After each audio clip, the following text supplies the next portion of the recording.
તમારે 1 લાખ રૂપિયા ઇન્વેસ્ટ કરવા હોય તો એક સાથે મૂકવા જોઈએ કે ધીમે ધીમે એસઆઈપી કરવી જોઈએ? આખિરમાં કયું બેસ્ટ છે, એસઆઈપી કે લમસમ?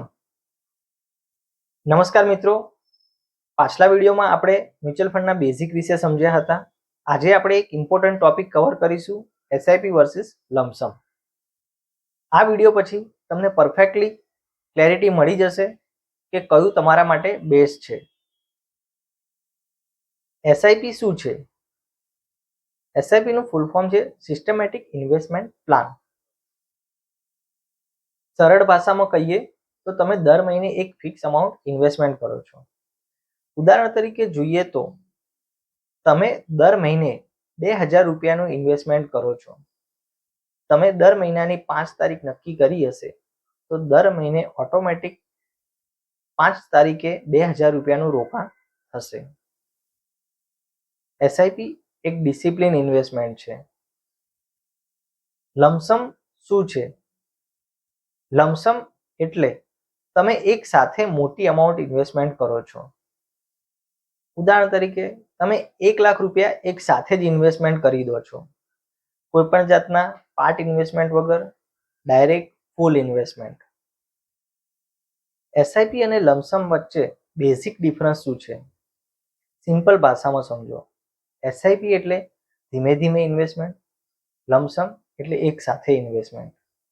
પણ મેઇન ડિફરન્સ છે ટાઈમિંગ અને રિસ્કમાં. એક ઉદાહરણ દ્વારા સમજીએ. તમે માર્કેટમાં એક સાથે 1 લાખ રૂપિયા ઇન્વેસ્ટ કરો છો અને ત્યારબાદ જો માર્કેટ નીચું આવે છે તો તમને તમારો પોર્ટફોલિયો લોસમાં દેખાશે. પણ એસઆઈપીમાં તમે અલગ અલગ પ્રાઇસ પર ઇન્વેસ્ટ કરો છો. આનાથી તમારી એવરેજ કોસ્ટ ઓછી થાય છે. આને રૂપી કોસ્ટ એવરેજિંગ કહે છે. તો ક્યારે એસઆઈપી બેસ્ટ છે અને ક્યારે લમસમ? ચલો જોઈએ આપણે. એસઆઈપી ક્યારે બેસ્ટ છે? એસઆઈપી ત્યારે બેસ્ટ છે જ્યારે તમે બિગનર છો, તમે રેગ્યુલર ઇન્કમ ધરાવો છો, તમારે રિસ્ક ઓછું જોઈએ છે, લોંગ ટર્મ ઇન્વેસ્ટમેન્ટ ગ્રોથ જોઈએ છે. 90% લોકો માટે એસઆઈપી એ બેસ્ટ ઓપ્શન છે. લમસમ ક્યારે બેસ્ટ છે? લમસમ બેસ્ટ છે જો માર્કેટ નીચું હોય, તમારી પાસે એક મોટી અમાઉન્ટ હોય અને તમે માર્કેટના જાણકાર હોય. Lump sum option A experienced investor માટે સુટેબલ ઓપ્શન છે. Common mistake. લોકો શું કરે છે? માર્કેટ જ્યારે હાઈ હોય ત્યારે લમસમ ઇન્વેસ્ટમેન્ટ કરે છે અને જ્યારે માર્કેટ નીચું આવે ત્યારે પેનિક કરીને સેલ કરી દે છે. આ સૌથી મોટી ભૂલ છે. તો ફાઇનલ જવાબ છે બિગનર માટે એસઆઈપી બેસ્ટ અને એક્સપિરિયન્સ માટે લમસમ પ્લસ એસઆઈપીનો કોમ્બો બેસ્ટ છે.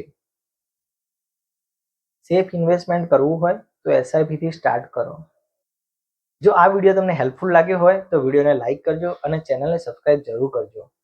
નેક્સ્ટ વિડીયોમાં હું તમને બતાવીશ મ્યુચ્યુઅલ ફંડ કેમ સિલેક્ટ કરવું સ્ટેપ બાય સ્ટેપ. મિત્રો, આ વિડીયો મિસ ના કરતા. ત્યાં સુધી જય હિન્દ, જય ભારત.